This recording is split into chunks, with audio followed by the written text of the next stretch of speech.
আমরা আল্লাহ সুবহানাহু ওয়া তাআলার প্রশংসা করে নিলাম যে আল্লাহ তাবারাকা ওয়া তাআলা জুমার দিনে আমাদেরকে মসজিদে এসে বসার জন্য তৌফিক দান করেছেন।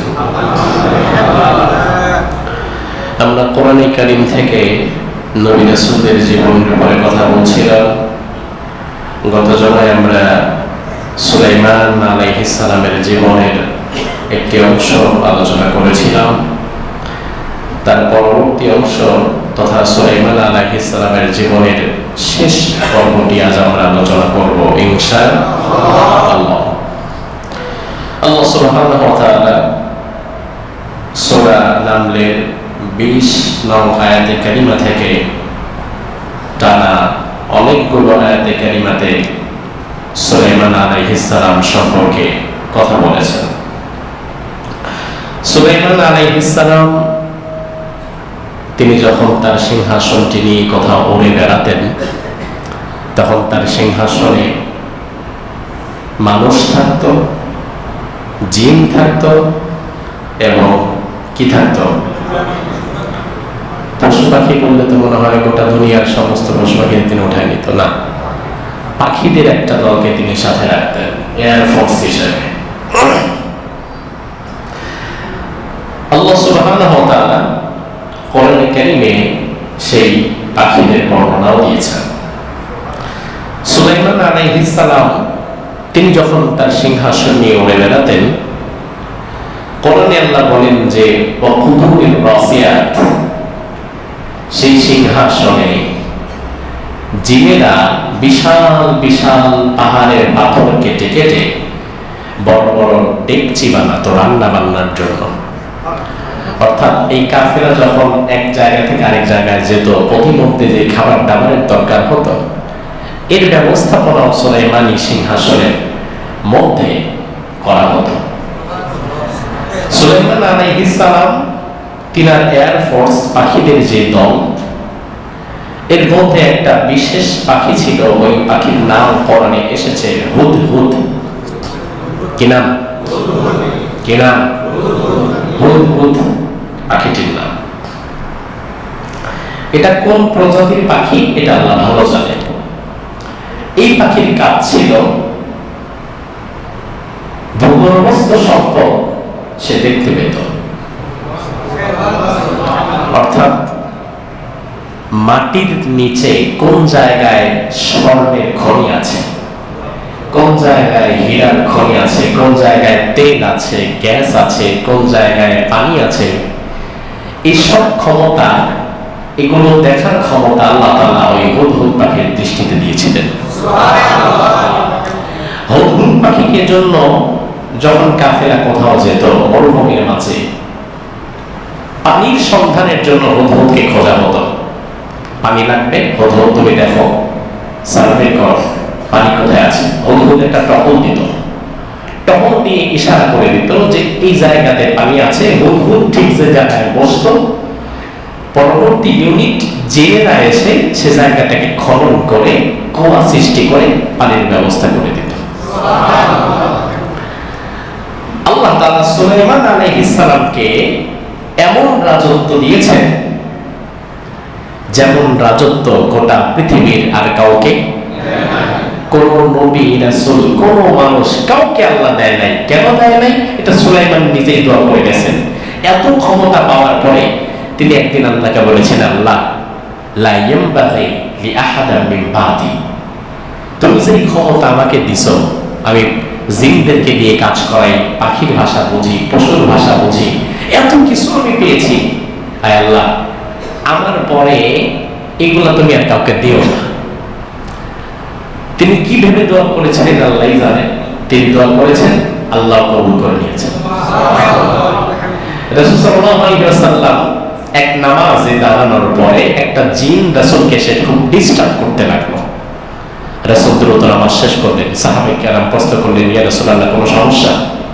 রাসূল বললেন, একটা জিন আমাকে এত পরিমাণ ডিস্টার্ব করা শুরু করলো নামাজে, আমি তাকে ধরেও ফেললাম। আমি চাইলাম তাকে ইচ্ছা মতো শাস্তি দেই, মেরে ফেলি, বেঁধে রাখি, কিন্তু আমার মনে হলো আমার ভাই সুলাইমান দোয়া করে গেছে, আল্লাহ জিনদের উপরে আমার যে আধিপত্য ক্ষমতা, এটা কাউকে দিও না। আমি শুধু আমার ভাই সুলাইমানের প্রতি সম্মান প্রদর্শন করে এই জিনটাকে আজকে ছেড়ে দিলাম। আর জিনদের একটা বৈশিষ্ট্য হচ্ছে তারা শত শত হাজার হাজার বছর হায়াত পায়। নবী রাসূলদের জামানায় অসংখ্য নবীকে দেখে গিয়েছে জিন, এমন জিন এখনো আছে, হাজার হাজার বছর হায়াত পায়। তখন সুবহানাল্লাহ ওয়া তাআলা সুলাইমান আলাইহিস সালাম এবং হুদহুদ পাখির সেই বর্ণনা কোরআনে কারীমে সূরাতুল নামলের 20 নম্বর আয়াতে কারিমা থেকে টানা দেওয়া শুরু করলেন।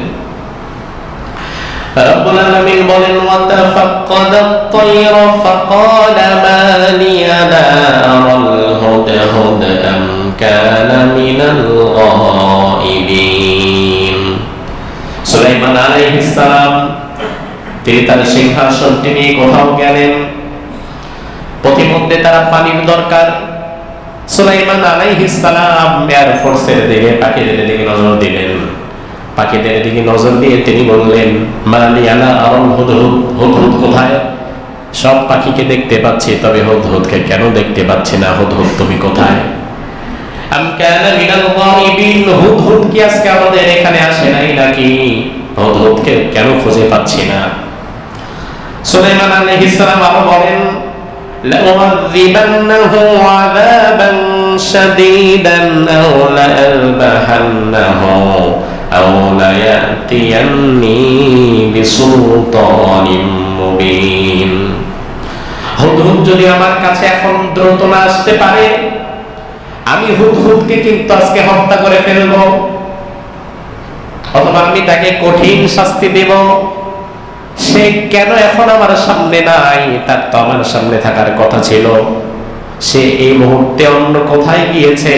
কেন গিয়েছে? সে যদি আমার কাছে উপযুক্ত কারণ দর্শাতে না পারে, আমি তাকে হত্যা করে ফেলব। অফিস টাইমে কর্মচারী যদি কাজে ফাঁকি দেয়, এদিক সেদিক চলে যায়, ওই মুহূর্তে যদি বস এসে না পায়, একটু রাগ করে না? আজকে চাকরি শেষ করে ফেলবো, চাকরি একবারে খাওয়াই দিব, খালি বেতনের সময়, এখন কাজের সময় পাই না। সুলাইমান আলাইহিস সালাম গোটা পৃথিবীর বাদশা, তার একটা আত্মমর্যাদা বোধ আছে। তিনি বললেন যে আমি হুদহুদকে কিন্তু আজকে হত্যা করে ফেলবো, কাজের সময় পাই না। কই গেছে এখন? পানির দরকার আমাদের। আর যার যেই কাজ, যার যেই ক্ষমতা, এটা তো অন্য কাউকে দিয়ে হবে না। জিনেরা খুব দ্রুত মরুভূমি খুঁড়ে পানি বের করতে পারবে, কিন্তু এক্স্যাক্টলি পানিটা আছে কোথায় এটা জিনেরাও জানে না।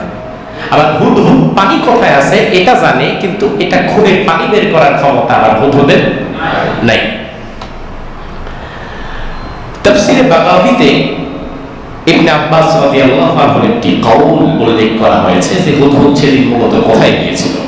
ইবনে আব্বাস রাদিয়াল্লাহু আনহু বলেন, ফাওয়াকা আলাইহি হুদহুদ আখার। সুলাইমানের হুদহুদটা হঠাৎ করে আকাশে আরেকটা হুদহুদকে দেখতে পায়, যে তার প্রজাতির আরেকটা পাখি। সে তার কাছে চলে যায় গল্প সল্প করতে। অপরপক্ষে যে হুদহুদ পাখিটা ছিল, ফাআখবারহু আন বালাদি সাবা ওয়া মা ফিহা মিনাল আজাইব। অপরপক্ষের হুদহুদ পাখিটা সুলাইমানের হুদহুদকে বলল যে তুমি কই থাকো? হুদহুদ বলল, আমি তো সুলাইমানের সিংহাসনে থাকি। এবার সুলাইমানের হুদহুদ বলল, তুমি থাকো কই? তোমারও তো দেখি আমার প্রজাতি। বলল, আমি থাকি ইয়েমেনের সাবা নগরীতে। সে জায়গায় এক রানী আছে, তারও বিশাল একটা সিংহাসন, বিশাল সৈন্যবাহিনী, বিরাট বিষয়, বিরাট ব্যাপার স্যাপার। সুলাইমানের হুদহুদ অবাক হলো যে রানী মানে তোমাদের কোনো রাজা নাই? বলে না, আমাদের রাজ্য শাসন করে একজন রানী। সুলাইমানের হুদহুদ খুব অবাক হলো। ইবনে আব্বাস বলেন, ফাযাহাবা মাআহু লিয়ানজুরা ইলাইহা। অতঃপর সুলাইমানের হুদহুদ বলল, আচ্ছা ঠিক আছে, এক কাজ করি, তোমাদের রাজ্যটা একটু ঘুরে আসি, চলো দেখে আসি।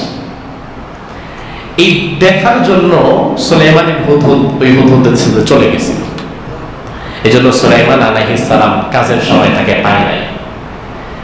তাফসীরবিদরা বলেন, সুলাইমান আলাইহিস সালাম তখন আরেকটি ঈগল পাখিকে দায়িত্ব দেয়, জোরে ধরে নিয়ে এসো। ঈগল পাখিটি যায়, গিয়ে দেখে যে এই হুদহুদ আর এই হুদহুদের সাথে দাঁড়ায় কি যেন দেখতেছে। ঈগল পাখিটি গিয়ে তৎক্ষণাৎ তাকে বলল তুমি তো এখানে দাঁড়ায় দাঁড়ায় মজা মারতেছ, দেখবে সুলাইমান তোমাকে খুঁজতেছে। শুধু খুঁজছে বিষয়টা এমন না, সুলাইমান আজকে যদি তোমাকে সঠিক সময়ে কারণ দর্শাতে তুমি না পারো, তোমার অনুপস্থিতির কারণ যদি ব্যক্ত করতে না পারো, তাইলে সুলাইমান তোমাকে হত্যা করে ফেলবে, এমন কথাও বলেছে। পাখিটি, হুদহুদ পাখিটি বলল, উপযুক্ত কারণ দর্শাতে পারলে তো হত্যা করবে না। বলে না, তাইলে করবে না। বলো, তাইলে আর আমার চিন্তার কারণ নাই, কারণ আমি এমন কিছু দেখে এসেছি যেটা সুলাইমান এখনো পর্যন্ত জানে না। এবার সুলাইমানের হুদহুদ পাখি আর দেরি করলো না। আল্লাহ রাব্বুল আলামিন কোরআনের মধ্যে বলেন, ফামাকাসা গায়রা বাঈদিন ফাকালা আহাত্তু বিমা লাম তুহিতু বিহি ওয়াজিতুকা মিন সাবাইন বিনাবাইন ইয়াকিন। সুলাইমান আলাইহিস সালামের হুদহুদ পাখিটি অনতি বিলম্বে ফিরে এলো। ফিরে এসে সুলাইমান আলাইহিস সালামকে হুদহুদ পাখিটা সাবা রাজ্যের খবর দিল। কি খবর দিল সেটাও আল্লাহ বললেন। হুদহুদ পাখিটি সুলাইমান নবীকে বলল, ইন্নী ওয়াজাদতু ইমরাআতান তামলিকুহুম ওয়া উতিয়াত মিন কুল্লি শাইইন ওয়া লাহা আরশুন আযীম। ও আল্লাহর পয়গম্বর সুলাইমান, আমি এমন আশ্চর্যজনক একটা খবর দেখলাম, এমন আশ্চর্যজনক একটা বিষয় আমি আজকে দেখলাম। ইন্নী ওয়াজাদতু ইমরাআতান তামলিকুহুম, আমি দেখলাম সাবা নগরীতে একজন নারী, তিনি রানী। আল্লাহ রাব্বুল আলামিন তাকে অনেক ক্ষমতা দিয়েছেন। ওয়া উতিয়াত মিন কুল্লি শাই, এই ক্ষমতা পরিচালনার জন্য যা যা দরকার তাকে তাও দিয়েছেন। ওয়ালাহা আরশুন আযীম, এবং আপনার যেমন সিংহাসন আছে তারও তার মতো একটা সিংহাসন আছে, বিশাল ক্ষমতার অধিকারী সে।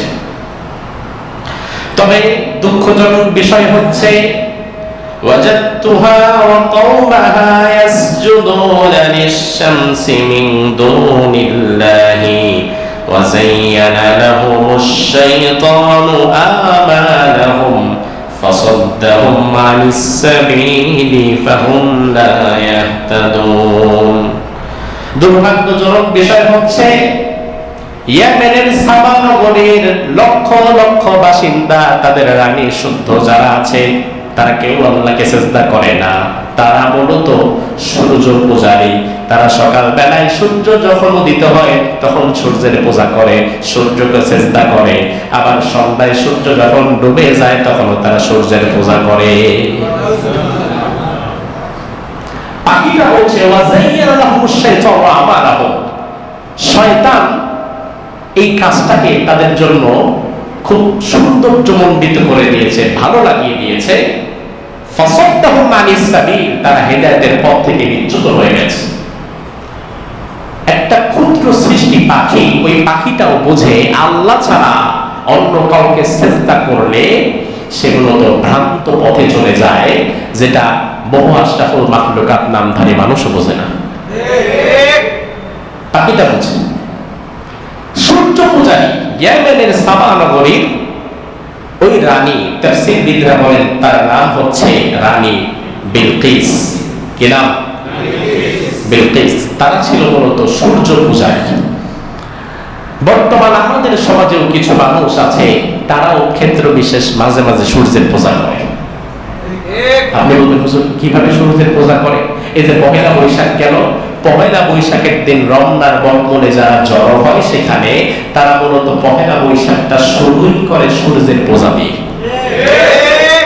তার কারণ আপনি দেখেন, পহেলা বৈশাখে যে পহেলা বৈশাখ রিসেন্টলি গেল, পহেলা বৈশাখে যারা রমনার বটমূলে চলে যায় তারা ভোর রাত থেকে সেখানে একত্রিত হতে থাকে, সূর্য ওঠার অপেক্ষা থাকে।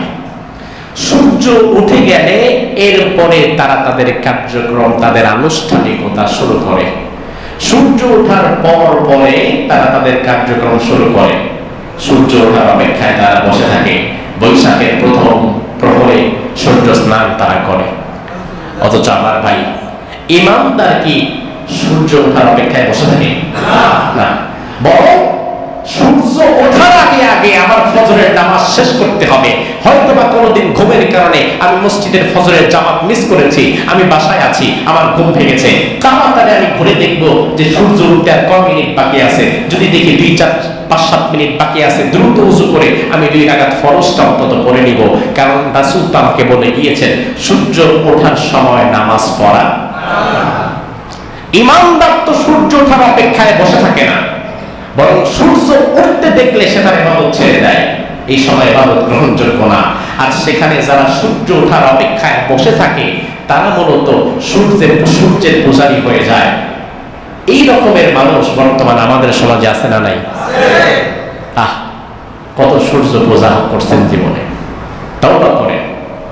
সূর্য ওঠার অপেক্ষায় বসে থাকা ইমানদারের লক্ষণ না, বরং আপনি সূর্যের গোলাম না, এই সূর্যটাকেও আল্লাহ বানিয়েছেন আপনার জন্য। জমিনে আপনি আছেন বলে আকাশ টিকে আছে, জমিন টিকে আছে, সূর্য চন্দ্র সব টিকে আছে একজন ইমানদারের কারণে। রাসূল বলেছেন লা তাকুমুস সাআহ হাত্তা লা ইউকালা ফিল আরদি আল্লাহ আল্লাহ। একজন ইমানদার আল্লাহকে আল্লাহ বলে ডাকে বলেই আল্লাহ কিয়ামত দেয় না। তার মানে হচ্ছে ইমানদার যেদিন থাকবে না সেদিন দুনিয়াও থাকবে না, সূর্যও থাকবে না। তাইলে সূর্যের দাম বেশি না ইমানদারের দাম বেশি? ওই পাখিটা বলবো যে আমি তো এমন কিছু দৃশ্য দেখে আসলাম, আমি অবাক হয়ে গেলাম, তারা সূর্যের পূজা করছে। সুলাইমান আলাইহিস সালামকে এই পাখিটা বিস্তারিত তথ্য দিল। তাফসীরবিদরা বলেন ইয়েমেনের সাবা অঞ্চলে ছিল রানী বিলকিস এবং তার প্রজাদের বসবাস। তৎকালীন সাবা নগরী ছিল ফলে ফসলে উন্নত একটি জায়গা।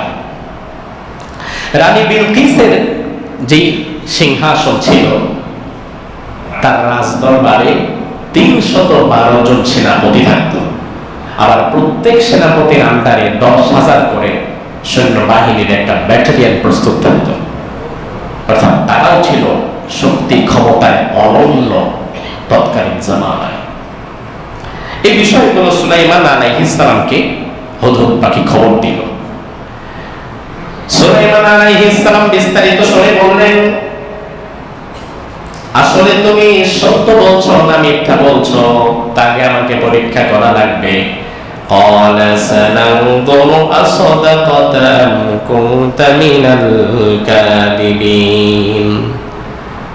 আমি তোমাকে হত্যা করব বলেছি, এই ডরে তুমি কি এগুলো আন্তাজি মান্তাজি বানায় সানায় যা খুশি আমার গল্প শোনাচ্ছ, নাকি সত্যই বলছো? এটা আগে আমাকে পরীক্ষা করতে হবে, যাচাই বাছাই করতে হবে। সুলাইমান আলাইহিস সালাম তিনি একটা চিঠি লিখলেন, চিঠিটি পাখির ঠোঁটে গুজে দিলেন। সুলাইমান আলাইহিস সালাম এবার চিঠিটি পাখিকে দিয়ে বললেন, ইযহাব বিকিতাবি হাদা ফাআলকিহ ইলাইহিম সুম্মা তাওয়াল্লা আনহুম ফানজুর মাযা ইয়ারজিউন। এই চিঠিটি নিয়ে তুমি সেই ইয়েমেনের সাবা রাজ্যের সেই রানীকে দেবে। তুমি তার কোলে চিঠিটি ফেলবে, তুমি দেখবে সে আমার চিঠি পড়ার পরে তার প্রতিক্রিয়া কি। তবে হ্যাঁ, চিঠিটি তার কোলে ফেলে তুমি কিন্তু তার সামনে দাঁড়িয়ে থাকবে না, তুমি উড়ে একটু আড়ালে লুকিয়ে যাবে, দূর থেকে পর্যবেক্ষণ করবে আমার চিঠি পড়ার পরে তার প্রতিক্রিয়া কি হয়। চিঠির মধ্যে সুলাইমান আলাইহিস সালাম কি লিখলো সেটাও আল্লাহ কোরআনে বললেন। সুলাইমান আলাইহিস সালামের চিঠিটা পাখি নিয়ে, হুদহুদ পাখি নিয়ে রানী বিলকিসের শোয়ার ঘরে তার খাটের উপরে ফেলে দিয়ে পড়ে এসে পাশের জানালার পাশে গিয়ে খাপটি মেরে লুকিয়ে গেল। রানী বিলকিস চিঠিটা দেখলেন, চিঠির খাম দেখে রানী বুঝে ফেললেন দুনিয়ার কোন সাধারণ মানুষ এই পদ্ধতিতে চিঠি দিতে পারে না, নিশ্চয়ই কোন রাজা বাদশার কাছ থেকে চিঠিটা এসেছে। কারণ প্রাচীন যুগে কবুতরের মাধ্যমে চিঠি আদান প্রদান হতো। রানী এবার চিঠিটা খুললেন, চিঠি খুলে তিনি পড়ার পরে অবাক হয়ে গেলেন। খুব অল্প সংখ্যক কিছু কথা, কিন্তু কথার ভার এত বেশি রানী বিলকিস পর্যন্ত অবাক হয়ে বললেন, এই চিঠির সিদ্ধান্ত কি করব না করব আমি নিজে নিজে দিতে পারবো না, আমি আমার সভাসদ বর্গদেরকে ডাকি আল্লাহ রাব্বুল আলামিন তাদের কথা কোরআনের মধ্যে তুলে দিলেন। قالت يا أيها الملأ إني ألقي إلي كتاب كريم إنه من سليمان وإنه بسم الله الرحمن الرحيم سبحان الله বলেন। রানী বিলকিস তার রাজ্যের 312 জন সেনাপতি যারা ছিল তাদেরকে ডেকে বললেন, ইয়া আইয়ুহাল মালা, হে সভাসদ বর্গরা, ইন্নী উলকিয়া ইলাইয়া কিতাবুন কারীম, আমার কাছে মর্যাদাপূর্ণ একটা পত্র পাঠানো হয়েছে। এই পত্রের মধ্যে লেখা আছে ইন্নাহু মিন সুলাইমান, এটা সুলাইমানের পক্ষ থেকে। আমি জানি না সুলাইমান আবার কে। ওয়া ইন্নাহু বিসমিল্লাহির রহমানির রহিম, এই পত্রে আরো লেখা আছে এই পত্রটি পরম করুণাময় অসীম দয়ালু আমার আল্লাহর নামে শুরু করছি। পত্রের শুরুতে এটা লিখে একটা কথাই রানীকে উদ্দেশ্য করে সুলাইমান লিখেছে, এটা আল্লাহ কোরআনে আয়াত বানিয়েছেন। আল্লাহ বললেন সুলাইমান সেদিন রানী বিলকিসকে লক্ষ্য করে লিখেছিল, আল্লাহ তাআলু আলাইয়া ওয়া আতুনি মুসলিমিন। আমার চিঠি পাওয়ার পরে আমারে দুনিয়ার অন্য কোনো বুন্দা রাজা বাছা মনে করো না, যে তোমার বিশাল সাম্রাজ্য আছে, সৈন্যবাহিনী আছে, তুমি আমার সাথে লড়াই করবা, যুদ্ধ করবা। আল্লাহ তাআলা আলাইয়া, বিরুদ্ধাচরণের এই বড় বাসনা যেন তোমার না জাগে। তুমি মুসলিমিন, ইসলাম গ্রহণ করে নাও, সূর্যের পূজা বাদ দাও, চন্দ্র সূর্যের পূজা করো না। সুলাইমান আলাইহিস সালামের এই চিঠি রানী এবার সভাসদ বর্গদের পড়ে বললেন, ইয়া আইয়ুহাল মালাউ আফতুনি ফি আমরি, এই আমার 312 জন সৈন্য সেনাপতি, আমির, ওমারা, তোমরা বলো আমি কি করতে পারি? এই কঠিন পরিস্থিতিতে আমি আসলে কি সিদ্ধান্ত নিব বলো তো তোমরা। এবার রানী বিলকিসের সৈন্যবাহিনীরা বলছে, قالوا نحن أولو قوة وأولو بأس شديد والأمر إليك فانظري ماذا تأمرين। আসলে আমরা অনেক শক্তিশালী, বর্তমান জামানায় আমাদের সাথে যুদ্ধ করে টেকার ক্ষমতা কারো নাই। প্রচুর সৈন্যবাহিনী এবং শক্তি আমাদের আছে, আপনি যদি বলেন ওই সুলাইমানের সাথে আমরা যুদ্ধ করব। ওয়াল আমরু ইলাইকি ফানজুরি মাযা তা'মুরিন, তবে মূল সিদ্ধান্ত যেটা, আমরা তো আমাদের শক্তির বর্ণনা আপনাকে দিলাম, কিন্তু মূল সিদ্ধান্তটা এটা আপনি দেন, আমরা কি করব। বাংলাদেশের উপরে যদি বহির্বিশ্বের কার আক্রমণ আসার সম্ভাবনা থাকে, প্রধানমন্ত্রী তখন সকল বাহিনীর কমান্ডার ইন চিফদেরকে ডাকবেন, কথা বলবেন, সেনা প্রধানদেরকে ডাকবেন, নৌবাহিনীর প্রধানকে ডাকবেন, পুলিশের আইজিকে ডাকবেন, সবাইকে ডেকে বলবেন যে এই সমস্যা হতে পারে, আমরা কি করতে পারি। প্রত্যেক বাহিনীর প্রধান তাদের কতগুলো অস্ত্র শস্ত্র আছে, গোলা বারুদ কত আছে, এই মুহূর্তে ফোর্স কয় হাজার আছে, সবকিছু সামনে উপস্থাপন করে সিদ্ধান্ত নেওয়ার ক্ষমতাটা কিন্তু রাষ্ট্রপ্রধানের, যে আমাদের যা আছে আমরা বললাম, এখন সিদ্ধান্ত যেটা সেটা আপনি চাইলে যুদ্ধ করতে পারেন, চাইলে তার কথা আপনি শুনতেও পারেন। এভাবে রানী বিলকিসের সামনে সৈন্যবাহিনীরা তাদের শক্তি সামর্থ্যকে উপস্থাপন করল। রানী বিলকিস ছিল বুদ্ধিমান, তার কারণ কিছু কিছু মুফাসসিরগণ বলেছেন যে রানী বিলকিসের বাবা মানুষ থাকলেও তার মা ছিল জিনদের একজন। এজন্য রানী বিলকিস তার অবয়বের মধ্যেও কিছুটা বৈপরীত্য পাওয়া যেত এবং খুব বুদ্ধিমত্তা সম্পন্ন একজন নারী ছিল রানী বিলকিস। রানী বিলকিস বললেন আসলে বিষয় হচ্ছে, ইন্নাল মুলুকা ইযা দাখালু ক্বরিয়াতান আফসাদুহা ওয়া জাআলু আইজ্জাতা আহলিহা আযিল্লা। আমরা যদি এই মুহূর্তে তার সাথে লড়াইয়ে লিপ্ত হই, যুদ্ধে লিপ্ত হই, আর সে যদি আমাদের চাইতে বেশি শক্তি সামর্থ্যবান কেউ থাকে, তাইলে আমাদেরকে পিঠায় এলাকা ছাড়া করে দিতে পারবে। এই জন্য তার শক্তি সামর্থ্য বোঝার আগ পর্যন্ত আমাদের একসঙ্গে যাওয়া ঠিক হবে না। জন্য কি করা দরকার? যে সুলাইমানের চিঠি এসেছে আমাদের কাছে, ওই সুলাইমান আসলে কি চায়? সে কি দেশ দখলকারী সাম্রাজ্যবাদী কোন শক্তি, নাকি তার ভিন্ন কোনো উদ্দেশ্য আছে? তিনি আল্লাহর পক্ষ থেকে প্রেরিত কেউ? এটা তো আসলে আগে যাচাই বাছাই করা দরকার। কিভাবে যাচাই বাছাই করব? রানী বিলকিস বলল, আমরা এক কাজ করতে পারি। সে যদি সাম্রাজ্যবাদী লোভী দেশ দখলকারী কেউ হয়, তাইলে তার লোভ তো থাকবে সম্পদের উপরে। আমরা যত সম্পদ আছে আমাদের রাজ্যের, ভালো ভালো কিছু সম্পদ, হীরা মণি মুক্তা, এগুলোকে কয়েক বস্তায় ভরে আমরা তার কাছে হাদিয়া উপঢৌকন পাঠাই। এগুলো নিয়ে যদি সে খুশি হয়, তাইলে বুঝবো মাসে মাসে তারা কিছু চান্দা টান্দা দিলেই সে খুশি থাকবে। আর এগুলা নিয়ে যদি দেখি সে খুশি না, তাইলে বোঝা লাগবে দুনিয়ার সম্পদের প্রতি তার কোনো লোভ নাই। এবার সুলাইমান আলাইহিস সালামের কাছে রানী বিলকিস তার রাজ্য থেকে যত সম্পদ ছিল, হীরা মণি মুক্তা, বক্স করে পাঠিয়ে দিলেন সুলাইমান আলাইহিস সালামের জন্য। আল্লাহ রাব্বুল আলামিন কোরআনের মধ্যে বললেন, ফালাম্মা জাআ সুলাইমান ক্বালা আতুমিদ্দুনানি বিমাল ফামা আতানি আল্লাহু খায়রুম মিম্মা আতাকুম বাল আনতুম বিহাদিয়াতিহিম তাফরাহুন। সুবহানাল্লাহ বলেন।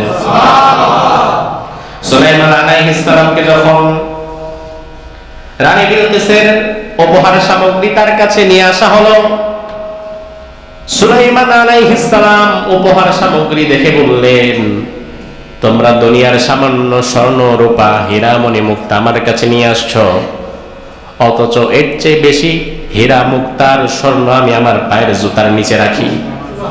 সুলাইমানের যে সিংহাসন, ওই সিংহাসন কি মাটির তৈরি? সেখানে স্বর্ণ হীরার চেয়ার আছে না নাই? সুলাইমান বলল, তুমি কোন সোনা রূপা দিয়ে আমারে কিনতে চাও, যে সোনা রূপা তো আমি পায়ের নিচে রাখি। আল্লাহ রাব্বুল আলামিন আমাকে এমন ক্ষমতা দিয়েছেন, এত সম্পদ আল্লাহ আমারে দিয়েছেন, তোমাদের এই তুচ্ছ সম্পদের কাছে আমার সম্পদ অনেক দামি, এগুলা আমার কোনো দরকার নেই।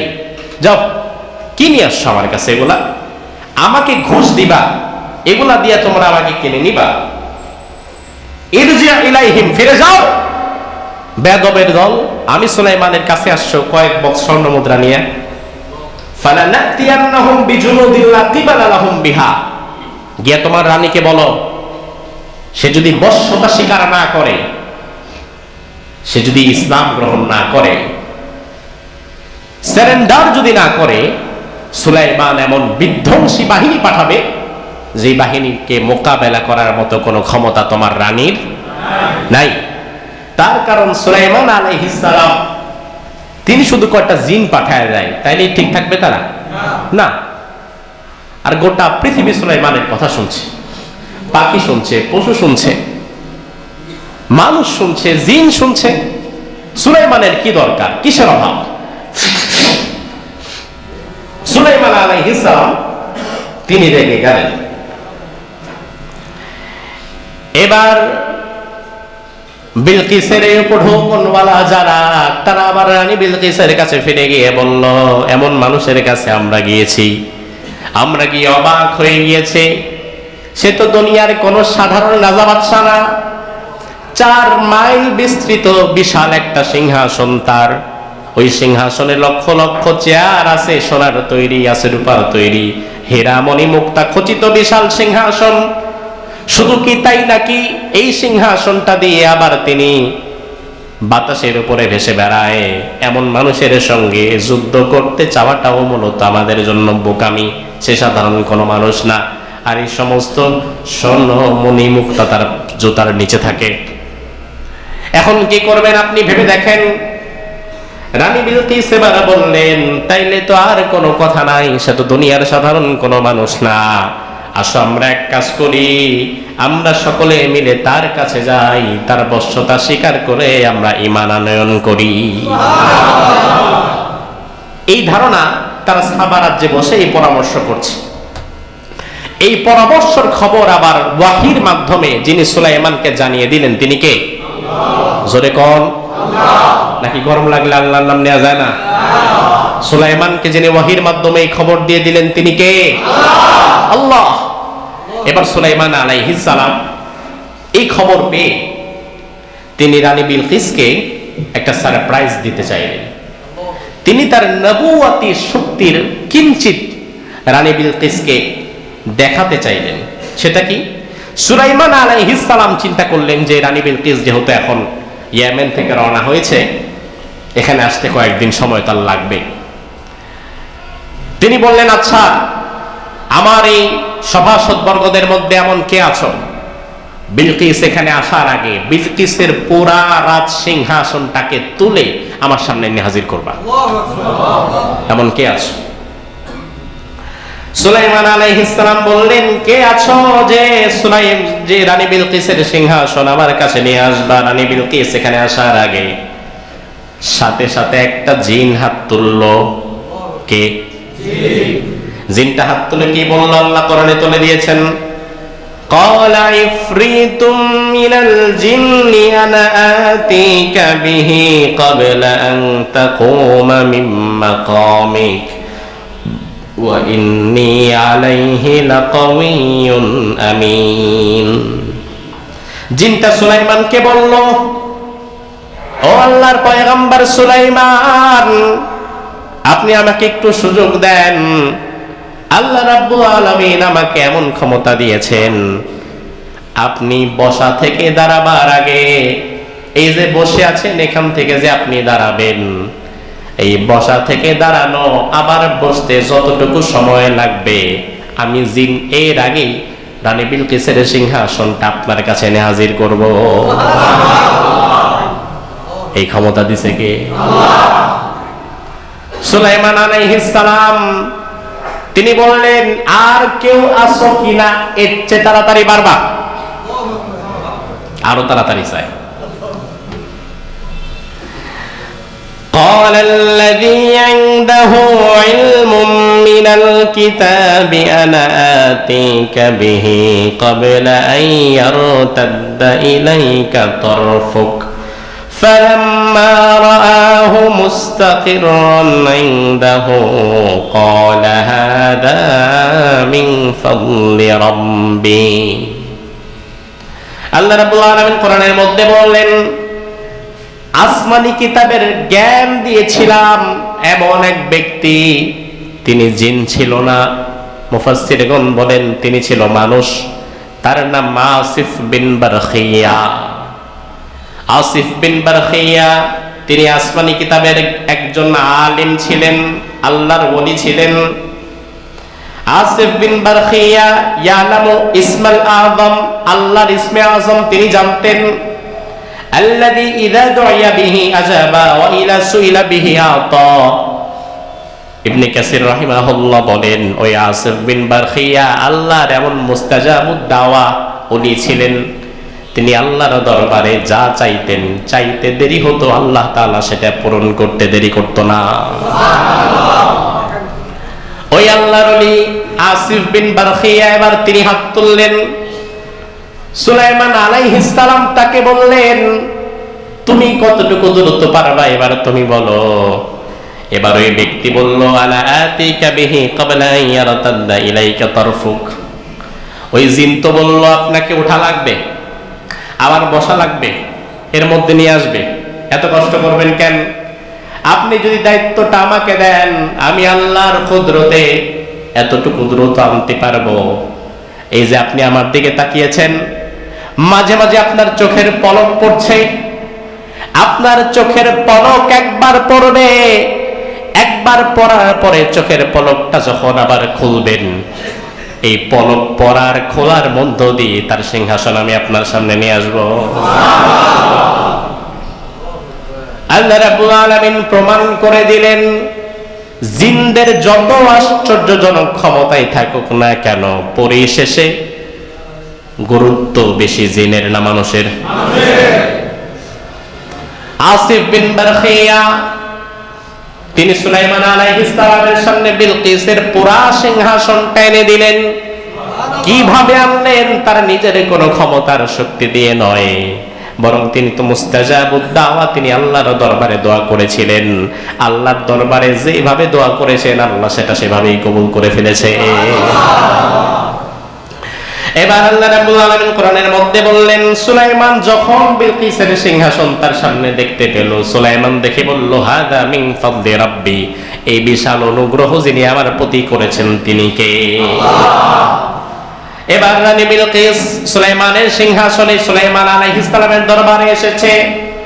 আসার আগে সুলাইমান আলাইহিস সালাম তিনি জিনদেরকে বললেন, নাকিরু লাহা আনসাহা, বিলকিসের সিংহাসনটা একটু উল্টাপাল্টা করে দাও, দরজা জানালা কিছু কমায়া দাও, ঘর একটা এদিক থেকে ওদিকে নিয়ে যাও, বসার জায়গাটা ডান থেকে বামে নিয়ে যাও, ওলট পালট করে দাও। আমি দেখতে চাই সে এসে কি তার সিংহাসনটা চিনতে পারে কিনা, একটু ওলট পালট করায় দেই। রানী বিলকিস যখন আসলো, সুলাইমান আলাইহিস সালাম বললেন, আহা কাদা আরশুক, এটা কি তোমার সিংহাসন নাকি? বিলকিস দেখে অবাক হয়ে বলল, ক্বালাত কান্নাহু, এটা তো আমারটার মতোই লাগে। আসলে আমরা আগেই জেনেছি আল্লাহ রাব্বুল আলামিন আপনাকে এমন ক্ষমতা এমন শক্তি দিয়েছেন, এই জন্য আজকে আমরা আপনার বিরোধিতা করার জন্য নয়, আমরা মূলত আজকে ঈমান এনে আপনার বশ্যতা স্বীকার করার জন্য এসেছি। তাফসীর ইবনে কাসির প্রণেতা বলেন, ইমাম সুয়ুতী রাহিমাহুল্লাহ একই কথা বলেছেন, সুম্মা তাযাওয়াজাহা সুলাইমান আলাইহিস সালাম, বিলকিস অত পরিমাণ আনে ইসলাম গ্রহণ করে এবং বিলকিসকে সুলাইমান আলাইহিস সালাম বিবাহ করেছিলেন। তবে বিবাহের বর্ণনাটা এটা কোরআনেও নাই, হাদিসেও নাই, এটা মূলত মুফাসসিরদের অভিমত। আর মুফাসসিরদের এমন কোন অভিমত যেটা কোরআনেও নাই হাদিসেও নাই, সেটা অনুমান নির্ভর, সেটা সত্য হতেও পারে আবার নাও হতে পারে, কিন্তু কোরআনে যতটুকু আছে ততটুকু মিথ্যা হওয়ার কোনো সুযোগ নাই।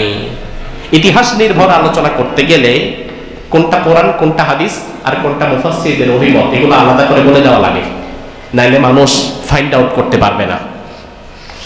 আমার ভাইরা, সুলাইমান আলাইহিস সালাম জীবনের শেষ প্রান্তে চিন্তা করলেন তিনি বাইতুল মাকদাসটাকে পুনর্নির্মাণ করবেন, ফিলিস্তিনের মসজিদুল আকসাকে তিনি পুনর্নির্মাণ করবেন, সৌন্দর্যমণ্ডিত করবেন। ফিলিস্তিনের মসজিদুল আকসা অনেক পুরনো মসজিদ। সুলাইমান আলাইহিস সালাম চিন্তা করলেন, যেহেতু জিনেরা আমার কথা শুনে, জিনদের দ্বারা আমি কিছু কাজ করাই, সৌন্দর্য বর্ধনের কিছু কাজ করাই। সুলাইমান আলাইহিস সালাম তিনি জিনদেরকে আদেশ করলেন। আল্লাহ রাব্বুল আলামিন কোরআনের মধ্যে বললেন, ইয়ামানুনা লাহু মা ইয়াশাউ মিন মাহারিবা ওয়া তামাসিলা ওয়া জিফানিন কাল জাওয়াবি ওয়া কুদুরির রাসিয়াত। সুলাইমান আলাইহিস সালাম তিনার কাছে এমন ভয়ঙ্কর ক্ষমতা সম্পন্ন কিছু জিন ছিল যারা সুলাইমানের কথা অনুযায়ী বিশাল বিশাল পাহাড় কেটে কেটে পাথর খণ্ড এনে তারা বিল্ডিং বানাতো, অট্টালিকা বানাতো, প্রাসাদ বানাতো। আল্লাহর কায়তের মধ্যে বলেন, ওয়াশায়াতিনা কুল্লা বান্নাইন ওয়া গাওয়াস, আমি আল্লাহ রাব্বুল আলামিন সুলাইমানকে অবাধ্য শয়তান জিনদের একটা দল দিয়েছিলাম। জিনদের মধ্যে সবাই ভালো না, কিছু দুষ্ট জিনও আছে না নাই? অনেক সময় দেখবেন মানুষের ক্ষতি করে, অনেক বড় বড় ক্ষতি করে মানুষের জিনেরা। মানুষের ক্ষতি করে যেই জিনেরা, তারা কোনোদিন ভালো জিন হতে পারে না, তারা মূলত দুষ্ট জিন। কি জিন? আল্লাহ রাব্বুল আলামিন শয়তান দুষ্ট জিনদের একটা দলকে সুলাইমানের বাধ্য করে দিয়েছিলেন। ওই শয়তান দুষ্ট জিনেরা সুলাইমানের হুকুম ছাড়া চলতে ফিরতে পারত না, সুলাইমান তাদেরকে বেঁধে রাখতেন। আল্লাহ বললেন, শয়তান জিনদের মধ্যে একদল জিন ছিল গাওয়াস, তারা ছিল ডুবুরি, হাজার হাজার ফিট সাগরের তলায় গিয়ে সুন্দর চাকচিক্যময় হীরামণি মুক্তা পাথর তারা তুলে আনতো। তুলে এনে বাইতুল মুকদ্দাস নির্মাণের জন্য তারা কাজ করত, ইচ্ছায় করত না, সুলাইমানের ডরে করত। এটা বাইতুল মুকদ্দাস নির্মাণ করা সুলাইমানের পক্ষ থেকে জিনদের জন্য এটা ছিল একটা শাস্তি। বাইতুল মুকদ্দাসে বড় বড় পাথর কেটে জিনেরা লাগাতো। আজকের জামানায় যারা বাইতুল মুকদ্দাস দেখেছে তারা বলে হাজার হাজার বছর আগে এত সুন্দর পাথর, এত বিশাল বিশাল পাথর, বর্তমান জামানায় 100 মানুষ মিলে যেই পাথরটাকে উঁচু করতে পারবে না, এই পাথরটা কিভাবে একটার পর একটা, একটার পর একটা, একটার পর একটা কিভাবে রাখা যায়। এটা মূলত দুনিয়ার কোনো মানুষের কাজ ছিল না, এই কাজটা মূলত ছিল কাদের? জিনদের। সুলাইমান আলাইহিস সালাম জিনদের দ্বারা বাইতুল মুকদ্দাস নির্মাণের কাজ করছেন। বাইতুল মুকদ্দাস নির্মাণের কাজ অর্ধেক সম্পূর্ণ হয়েছে, আরো বাকি আছে অর্ধেক। এমন সময় মালাকুল মউত এসে বলল, আল্লাহর পয়গম্বর সুলাইমান চলে যাওয়া লাগবে, মৃত্যুর সময় হয়ে গেছে। দুনিয়ার বাদশাহী, বিশাল সিংহাসন, সারা দুনিয়ার সর্বোচ্চ ক্ষমতাধর আপনি, তবে মৃত্যু থেকে বাঁচার কোনো উপায় নাই। কারণ দুনিয়ার যত বড় ক্ষমতাসীনই হোক না কেন, মালাকুল মউত তার কাছে আসার অনুমতি তার লাগে না। ফাইদা জাআ আজালুহুম ফালা ইস্তাখিরুনা সাআতাও ওয়ালা ইস্তাকদিমুন। মৃত্যু যখন আসে পিছায়ও না, গায়েও না, যখন আসার কথা তখনই আসে। সুলাইমান আলাইহিস সালাম বললেন, মৃত্যু থেকে আমি বাঁচতে পারবো না, তবে এই মুহূর্তে আমার যদি মৃত্যু হয়ে যায়, জিনেরা যদি টের পায় সুলাইমান মরে গেছে, তাইলে আর তারা কাজ করবে না, ফাঁকি দিয়ে পালিয়ে যাবে, চলে যাবে। যেই কাজটা হাতে নিয়েছিলাম এই কাজটা তো আর পূর্ণাঙ্গ হবে না। আল্লাহর দরবারে সুলাইমান নবী দোয়া করে বললেন, আল্লাহ আমি মরে যাব, চলে যাব, বিদায় নিয়ে যাব, তাতে আমার কোনো আফসোস নাই, তবে আমার একটা আরজি তোমার দরবারে, আমি জিনদের সামনে এত দ্রুত মৃত প্রমাণ হতে চাই না। আমি লাঠিতে ভর দিয়ে দাঁড়িয়ে রইলাম, মালাকুল মউত আমার রূহ বের করে নিয়ে যাক, তবে আমার লাশটা যেন দাঁড়িয়ে থাকে, লাঠির ব্যালেন্স যেন ঠিক থাকে, এটা যেন চিৎকার না হয়, আমার চোখ দুইটাও যেন বন্ধ না হয়, যেন দেখলে মনে হবে সুলাইমান জিন্দা, সুলাইমান দাঁড়িয়ে আছে, আর আমাকে দেখে দেখে জিনেরা বাকি কাজটা করে ফেলবে। এই আরজি তিনি আল্লাহর দরবারে পেশ করলেন। আল্লাহ রাব্বুল আলামিন কবুল করে ফেললেন। এজন্য সুলাইমান আলাইহিস সালাম তিনার রূহ কবজ হয়ে গেল, তিনার ওফাত হয়ে গেল, কিন্তু তিনি লাঠিতে ভর দিয়ে দাঁড়িয়ে আছেন, তাকিয়ে আছেন, এভাবেই আছেন তো আছেন, খাওয়া দাওয়া সব বাদের নেই আছেন। জিনেরা চিন্তা করতেছেন সুলাইমান যেমনি তাকায় আছে, ফাঁকি দেওয়ার কোনো সুযোগ নাই, তাড়াতাড়ি এই মসজিদটা নির্মাণ করি। এটা জিনদের জন্য একটা শাস্তি ছিল।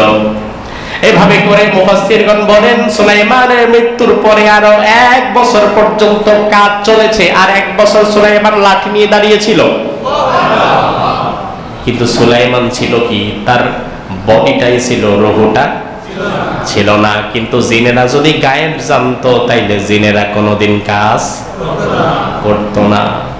আল্লাহ কোরআনের মধ্যে বললেন, ফালাম্মা কাযাইনা আলাইহিল মাউত মা দাল্লাহুম আলা মাউতিহি ইল্লা দাব্বাতুল আরদি তাকুলু মিন সাআতা। 1 বছর সময় পরিমাণ লাঠিটাকে কাঠ পোকা খেতে খেতে খেতে খেতে, উড়ু পোকা খেতে খেতে যখন দুর্বল করে ফেললো, এদিক দিয়ে মোটামুটি কাজ যখন সম্পূর্ণ হয়ে গেছে, জিনেরা যখন চিন্তা করলো কাজ যেহেতু সম্পূর্ণ হয়ে গেছে, আমরা সকলে আজকে মালিকের কাছ থেকে ছুটি নেই, যে একটু বিশ্রাম দেন, আর কত কাজ করাবেন। ছুটি নেওয়ার জন্য জিনেরা সুলাইমানের সিংহাসনের সামনে যখন এসে দাঁড়িয়েছে, আল্লাহ রাব্বুল আলামিন বললেন, তাকুলু মিন সাআতা। এদিক দিয়ে পোকা লাঠি খেতে খেতে লাঠির তলা ক্ষয় করে ফেলেছে। হঠাৎ করে লাঠিটা মস্কে গিয়েছে, সুলাইমান ঠাস করে পড়ে গেছে। অতঃপর জিনেরা এই লাঠিটা যাচাই বাছাই করে, পরীক্ষা নিরীক্ষা করে বের করলো এটা 1 দিনের কাজ না, মিনিমাম 1 বছরের কাজ। 1 বছর পরিমাণ পোকা লাঠি খাইতে খাইতে এ পর্যন্ত আনছে। আল্লাহ কোরআনের মধ্যে বললেন ফালাম্মা খাররা তাবায়্যানাতিল জিন্নু আল্লাউ কানু ইয়ালামুনাল গায়বা মা লাবিথু ফিল আযাবিল মুহিন। জিনেরা চিন্তা করলো, আহারে আমরা যদি গায়েব জানতাম তাইলে সুলাইমান যেদিন মরে গেছে এটা আমরা জেনে ফেলতাম, আর এত কষ্টের কাজ আমরা করতাম না। এখন জানি নাই, কপাল খারাপ করতে হয়েছে। এভাবে করে সুলাইমান আলাইহিস সালাম তিনি বিদায় গ্রহণ করলেন। তাফসীর ইবনে কাসির প্রণেতা বলেন, ওয়া কানা উমরা সুলাইমান ইয়াওমা মাতা 52 সানাহ। সুলাইমান যখন ইন্তেকাল করেন তখন সুলাইমান আলাইহিস সালামের বয়স ছিল 52 বছর। কত বছর? কত বছর? সুলাইমান আলাইহিস সালাম মূলত রাজত্ব পরিচালনা করেছিলেন বনি ইসরাঈলের উপরে 40 বছর। কত বছর? গত পর্বের আলোচনা যারা শুনেছেন তাদের তো মনে থাকার কথা, সুলাইমান আলাইহিস সালাম রাজত্ব লাভ করেন কত বছর বয়সে? 12 বছর বয়সে। দাউদ আলাইহিস সালাম মৃত্যুর পরে সুলাইমান আলাইহিস সালাম বনি ইসরাঈলের রাজত্ব লাভ করেন। বনি ইসরাঈল সুলাইমান আলাইহিস সালামের এই 40 বছর সুন্দরভাবে ছিল। বনি ইসরাঈল গোটা বিশ্বের মধ্যে সব দিক থেকে সম্মানের সাথে ছিল। সুলাইমান আলাইহিস সালাম যখন ইন্তেকাল করেন, সুলাইমান আলাইহিস সালাম যেহেতু বনি ইসরাঈলের নবী, কাদের নবী? কথা বলেন, বনি ইসরাঈলের নবী। এই বনি ইসরাঈল এমন এক জাতি, পৃথিবীর ইতিহাসে তারা কখনো ক্ষমতার চূড়ায় গিয়েছে, আবার কখনো লাঞ্ছিত অপমানিত হয়ে ইতিহাসের নিম্ন স্তরে এসে পৌঁছেছে। কারণ এই জাতির মধ্যে আল্লাহ তাআলা অসংখ্য নবী রাসূল দিয়েছেন। সুলাইমান আলাইহিস সালামের মৃত্যুর পরে বনি ইসরাঈলেরা তারা আবার দ্বিধা বিভক্তি হয়ে গেল। বিভিন্ন মতভেদকে কেন্দ্র করে করে সুলাইমানের মৃত্যুর পরে বনি ইসরাঈল দুটি দলে বিভক্ত হয়ে গেছে।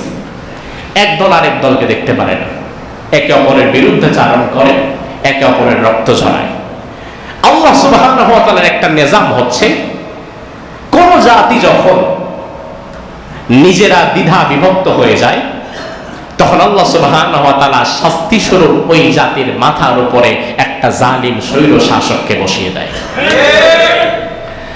দাউদ আলাইহিস সালামের জীবনে আপনারা যারা শুনেছেন তাদের তো মনে থাকার কথা যে দাউদ আলাইহিস সালামের সূচনা লগ্নেও বনি ইসরাঈল একটা জালিম রাজার আন্ডারে ছিল।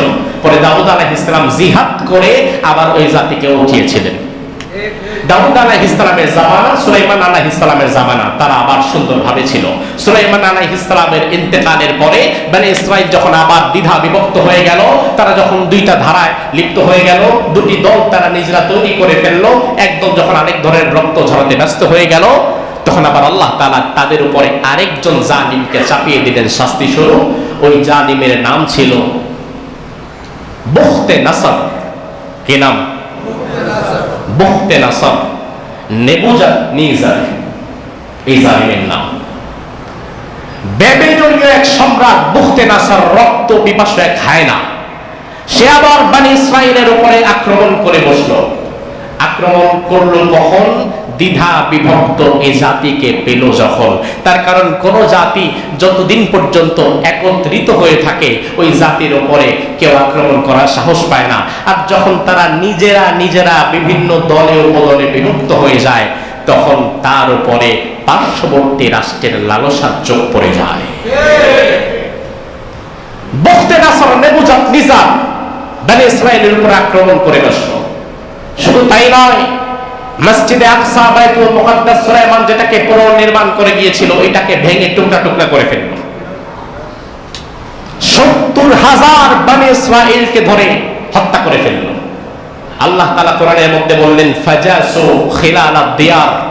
শুধু তাই নয়, এই নেবুজাদনিজার বুখতে নাসর সে এবার এসে বনি ইসরাঈলদেরকে ঘর থেকে বের করে করে, যুদ্ধের ময়দানে যাওয়া লাগবে না, ঘর থেকে টেনে বের করে করে করে করে এরপরে মারা হলো। এমন গুরুতর কঠিন পরিস্থিতির সামনে আবার বনি ইসরাঈল দাঁড়িয়ে গেল। আজ বনি ইসরাঈলের ভাইরাস যেন এই জাতির মধ্যে ঢুকে গেছে। আজ এই জাতীয় এমন হয়ে গিয়েছে, যখন কোন জালিম আমাদের মাথায় বসেছিল, তখন কাঁধে কাঁধ মিলিয়ে আন্দোলন সংগ্রাম করেছিল যারা, এখন ওই জালিম বিদায় হয়ে যাওয়ার পরে ওই দুর্দিনের সাথীরা এখন একে অপরের বিরুদ্ধে অস্ত্র ধারণ করে ফেলছে, একে অপরকে গুপ্ত আর খাম্বা ট্যাগিং দিয়ে একে অপরের বিরুদ্ধে অস্ত্র ধরছে, একে অপরের রক্ত ঝরাচ্ছে। আসলে আমার ভাই, ইতিহাস থেকে আপনাকে শিক্ষা নেওয়া লাগবে। আল্লাহ তাআলা কোরআনে বনী ইসরাইল সম্পর্কে আমাদেরকে এত বেশি কেন জানিয়েছেন? কেন আল্লাহ তাআলা কোরআনে সূরা বনী ইসরাইল নামে আলাদা একটা সূরা দিলেন? কেন আল্লাহ তাআলা বনী ইসরাইলদের সব নবীদের ইতিহাস কোরআনের মধ্যে ঢুকিয়ে দিলেন? তার কারণ আল্লাহ তাআলা নিছক ইতিহাস শুনিয়ে আমাদের কান সুখ দিতে চান না, বরং আল্লাহ তাআলা ইতিহাসের প্রত্যেক জায়গা থেকে আমাদেরকে শিক্ষা দিতে চান। এই শিক্ষা নেওয়া লাগবে আপনার। আজ প্রাচ্যের অক্সফোর্ড ঢাকা ইউনিভার্সিটির রক্তাক্ত একদল অনেক দলের বিরুদ্ধে অস্ত্র ধারণ করেছে, অথচ আমরা তো চাই ঢাকা বিশ্ববিদ্যালয়ে যারা চান্স পেয়েছে, আমরা তো বিশ্বাস করি ডেফিনেটলি তারা মেধাবী, মেধার স্বাক্ষর রেখে ওই জায়গায় গিয়েছে। আমরা ঢাকা বিশ্ববিদ্যালয়ের ছাত্রদের হাতে শটগান, রান্দার চাপাতি দেখতে চাই না। আমরা ঢাকা বিশ্ববিদ্যালয়ের ছাত্রদের হাতে বই খাতা আর আল্লাহর কোরআন দেখতে চাই। সেই জায়গায় যখন আমরা দেখি তারা চাপাতি আর রান্দা নিয়ে একে অপরকে আক্রমণ করছে, তখন আসলে লজ্জিত অনুতপ্ত হওয়া ছাড়া আমাদের আর কিছুই বলার নাই। আসলে আমার ভাই, ইতিহাস থেকে শিক্ষা নেওয়া লাগবে। আজ আমরা নিজেরা যদি এভাবে দ্বিধা বিভক্ত করি, আজ যদি নিজেরা এভাবে এক দল আরেক দল থেকে বিচ্ছিন্ন হয়ে একে অপরকে একটা ট্যাগ দিয়ে সরে যাই, একে অপরকে গুপ্ত আর খাম্বা ট্যাগ দিয়ে যদি আমরা আক্রমণ করি, তাহলে সবচেয়ে বেশি খুশি হবে পতিত স্বৈরাচার। এবং এমনও হতে পারে এই জাতির এই দ্বিধা বিভক্তির সুযোগে হয়তো আল্লাহ তাআলা ওই স্বৈরাচারকে আবারও আমাদের মাথায় চাপিয়ে দিবেন। কোরআনের বর্ণনা অনুযায়ী ফাজাসু খিলালাদ দিয়ার, ঘরের দরজা খুলে বের করে আবার মারা হবে। বনী ইসরাইলের কপালে তাই হলো। সুলাইমানি কিংডম যখন শেষ হলো, সুলাইমানের রাজত্বের পরে বনী ইসরাইলের উপরে নেবুজাদনেজার আসলো, বুখতে নাসর আসলো, তাদেরকে ঘর থেকে বের করে মারা হলো, 70,000কে জবাই করে ফেলা হলো। আল্লাহ তাআলা ইতিহাস কোরআনে আমাদেরকে কেন শোনাচ্ছেন? যেখান থেকে শিক্ষা নাও, এখান থেকে শিক্ষা নিয়ে একতাবদ্ধ হয়ে থাকো। আজ সরকারি দল, বিরোধী দল দেশের এই কণ্টকাকীর্ণ মুহূর্তে দ্বিধা বিভক্তি না হয়ে ঐক্যবদ্ধ হয়ে যদি দেশ চালায়, তাহলে আমরা বিশ্বাস করি দ্বিধা বিভক্তি হওয়ার মাঝে কোনো কল্যাণ নাই, একতাবদ্ধ হয়ে দেশ চালানোর মাঝে কল্যাণ আছে না নাই? আমরা নতুন ভাবে আর কোনো দ্বিধা বিভক্তি দেখতে চাই না। আল্লাহ সুবহানাহু ওয়া তাআলা এই ইতিহাস থেকে, কোরআন এবং সুন্নাহ থেকে শিক্ষা গ্রহণ করে আমাদের আমল করার তৌফিক দান করুক। আমরা বলি আমিন। হাদা মা ইনদি ওয়াল ইলমু ইনদাল্লাহ আলাইহি তাওয়াক্কালতু ওয়া ইলাইহি উনীব। যারা সুন্নাহ পড়েননি সুন্নাহ পড়েন।